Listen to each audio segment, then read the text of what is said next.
If you're one of the 1.6 million white collar job seekers who have now spent over 6 months looking for a job and counting, according to the Wall Street Journal, I want to give you some contrarian advice on what it's going to take to get hired this year. My name is JT O'Donnell. I'm a 20-year career coaching veteran. I used to work in the staffing and recruiting industry, and now I coach people every year on how to get new, better paying jobs. And obviously, there's been a big surge in the last year of white collar workers coming to me at the 6 month mark, the 9 month mark, saying, JT, something's wrong. I never had a problem getting job interviews before. Is it age discrimination? What's happening to me?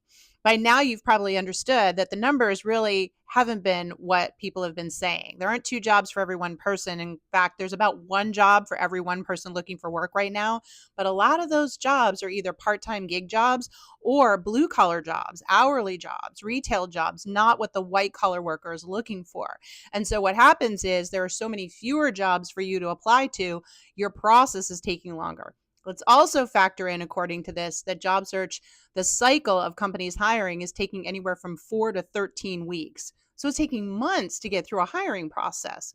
So if you're looking for work at the white collar level, you're having to find multiple companies who actually hire for your skill set and then getting through an extended job search process. This is a problem. Now let's factor in that you've been out of work for over 6 months. Unfortunately, there is a stigma out there that recruiters and hiring managers have, which is if you've been out of work over 6 months, something's wrong. It's very similar to when a house goes on the market.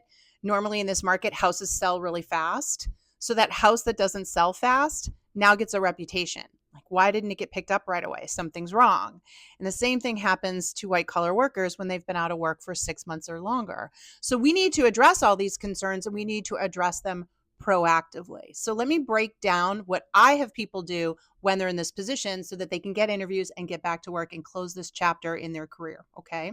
So the first thing that we're going to do is get hyper targeted in where you're looking for work. I find that most of these white collar workers have been sitting on job boards and blindly applying, we call it posting and praying, right, to any job that looks like it's a fit, wasting hours when in reality you've got about 0.3% chance, literally, according to a study by Pathrise, that you'll even get contacted for that job. So all this time that you spent looking for work, you weren't really looking for work.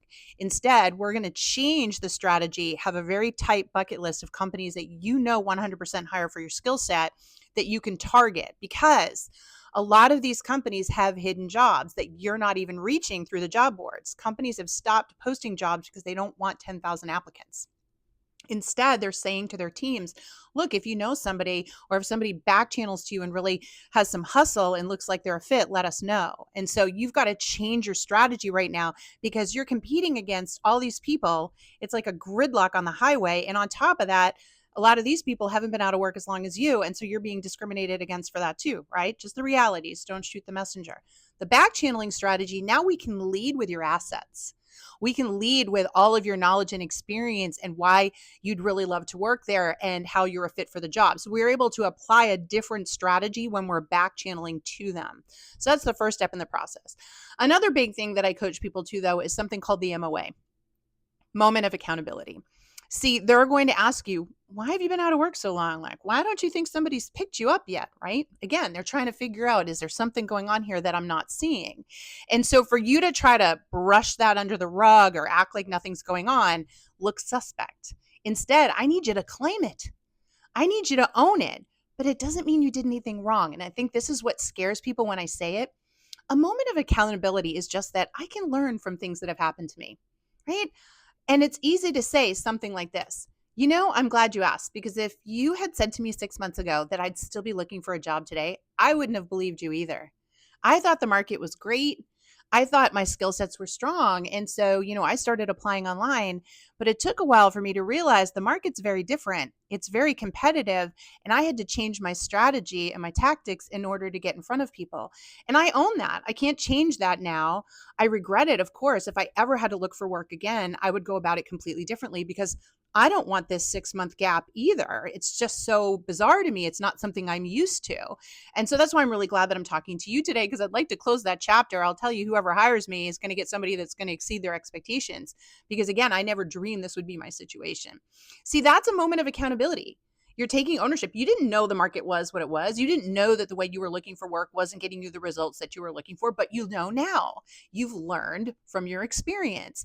And when we hear that in recruiting and HR, we're like, okay, this is a smart individual. They've got humility, but hey, they just explain what's going on. And nobody can deny that. You can even throw in some stats, right? You can even say, I don't know if you saw that Wall Street Journal article this week, but I was shocked to hear 1.6 million people were still looking for work after 6 months. Like, there are things that you can say in that. You don't want to be defensive, though. You just want to own it, claim it. I claim that this has happened to me, but here's what I've learned from it. Here's how it's made me a smarter worker. And I think when you do that, when you do this back channeling, and then you're able to lead and address these concerns, you're able to just get it out of the way and move on to the good stuff, which is showing them how great you are and why you're going to be an asset to the organization. So those are my tips. I do have a lot more, and unfortunately, I can't work with all of you one-on-one. So I did put together this 45-minute job search boot camp that you can totally watch on demand. It's in my free resource center. I don't know if you're a member yet. It's up here, down here. No credit card, nothing required. You just opt in and you get access to the job search boot camp and several other of my top trainings. Again, I can't work with everybody one-on-one, but if I can get you the right advice, if I can get you over this roadblock in your job search, I want to make that happen for you. Because as I'm telling everyone, this is your year. Hashtag your name 2025. Let's do this together, but you're going to need some new information to make that happen.